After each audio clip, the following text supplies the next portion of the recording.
আর সবথেকে বড় সমস্যা যেখানে, সেটি হলো যে নিম্নকক্ষে পেয়ার হলে স্থায়ী সরকার ব্যবস্থা থাকে না। সকাল বিকাল, রাতে, মধ্যরাতে, ফজরের আগে, ফজরের পরে সরকারের এমপি মন্ত্রীরা কেনাবেচা হতে পারে, যেটি আমি আগেই বলেছি।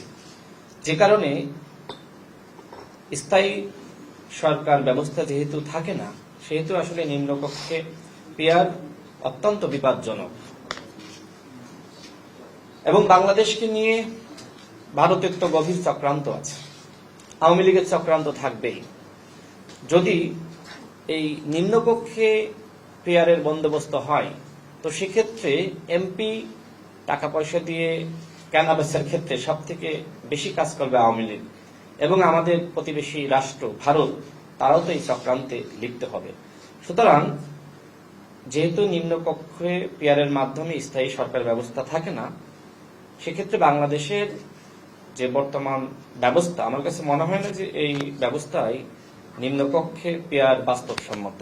এখন না হয় বিষয়টি আসলে এরকম আলোচনায় আসছে না, কিন্তু ভবিষ্যতে হতে পারে যে ধর্মের ভিত্তিতে সংখ্যানুপাতিক নিম্নকক্ষে।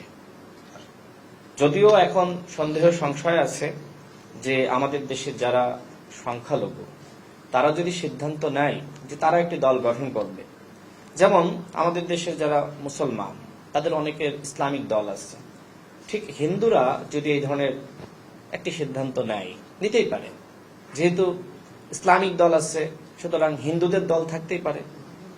তো সেক্ষেত্রে একটা সময় বাংলাদেশ এই সংখ্যানুপাতিকের কারণে ধর্মীয় বিভাজন সৃষ্টি হবে, এবং যারা ইসলামিক দল করে তারাও একটা সময় বলা শুরু করবে যে আমরা শুধুমাত্র মুসলমানদের প্রতিনিধিত্ব করি। এই সংকটগুলো আমার কাছে মনে হয় যে আলোচনায় আসা দরকার। এবং বাংলাদেশের আরেকটি গভীর সংকট হলো আমাদের পাহাড়।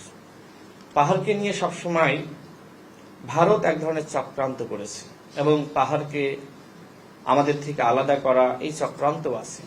তো যারা পাহাড়ে বিভিন্ন সম্প্রদায় রয়েছে, তারা যদি মনে করে যে আমরা এই অঞ্চলের নেতৃত্ব দিব এবং আমরা একটি দল গঠন করব, সেক্ষেত্রে পাহাড়কে নিয়ে ভারতের আরেকটি চক্রান্ত শুরু হবে এই নিম্নকক্ষে পেয়ারের মাধ্যমে। আওয়ামী লীগের যেহেতু পতন হয়েছে, কিন্তু আওয়ামী লীগের ভোটার আছে, আওয়ামী লীগের কর্মী আছে, এবং বাংলাদেশের কয়েকটি অঞ্চল আওয়ামী অধ্যুষিত, যেমন গোপালগঞ্জ, ফরিদপুর, শরীয়তপুর, মাদারীপুর। এই ভোটগুলো আসলে কোথায় যাবে, বা এই অঞ্চলে যারা রাজনীতি করে তারা কি করবে, আওয়ামী লীগের যারা রাজনীতি করত, বা সারা দেশে যারা আওয়ামী লীগের কর্মীরা তারা কি করবে? অর্থাৎ এই নিম্নকক্ষে পেয়ারের মাধ্যমে আওয়ামী লীগের পুনর্বাসনের একটি জায়গা তৈরি হবে। তারা সিদ্ধান্ত নিয়ে যে কোনো একটি দলকে ভোট দিতে পারে, দিতেই পারে, খুব স্বাভাবিক। তো এই বিষয়গুলো আমাদের হিসেবে আনা দরকার। এজন্য আমি আগেও বলেছি, আজকেও বলছি, সরকার যেহেতু আসলে নিম্নকক্ষে পেয়ার নিয়ে আলোচনা করেনি, আমি সরকারের খুব গুরুত্বপূর্ণ ব্যক্তিদের সাথে এই বিষয়গুলো নিয়ে ঐক্যমত কমিশন গঠিত হওয়ার আগে আমি নিজে আলোচনা করেছিলাম, এবং তারাও এটি মনে করে, আজকে যে কথাগুলো বললাম, সরকারের মধ্যেও এই ধরনের উপলব্ধিবোধের জায়গাটা রয়েছে, যে কারণে সরকার নিম্নকক্ষে পেয়ার নিয়ে আলোচনা করেনি।